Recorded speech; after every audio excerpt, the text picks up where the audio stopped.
Imagine that. Hire a person who has the attributes and aptitude for the job that you want them to do, and they'll do a good job. That sounds crazy. Some of the magic is in, okay, like there are some significant prejudices and challenges in the way that corporate America and kind of the general corporate world seeks for people, screens resumes, looks for an acceptable person to interview, and then lets them in the room to interview in a totally subjective, non-scientific, super judgmental, biased process called interviews. Yeah.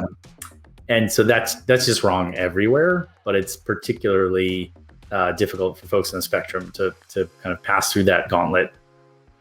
Do you have a better way of finding employees? Can you tell me a little bit about that?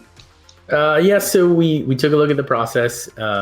We created our own node of what we call nodes of like 250 or so websites where we find people. And we carefully wordsmith the job descriptions so that they're inclusive and inviting. And then we have a set of structured processes and tests and things that quantify attributes about the person.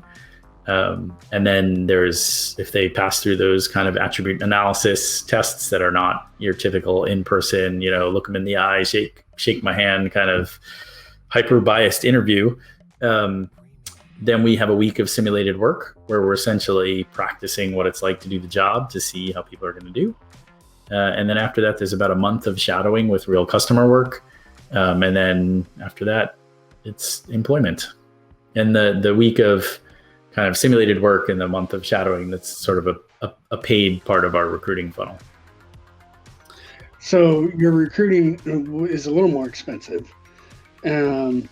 But do you feel like you have better outcomes because of it? Yeah, we have to, because, the first job description we wrote 7 years ago was like 2 weeks of work, terrible, prospect of future, like apply now. Because we were just testing it. And I think we got 150 some odd job applications in 48 hours. And a third of them had post-secondary education. It was bananas. So we didn't have a recruiting problem. We had a screening problem.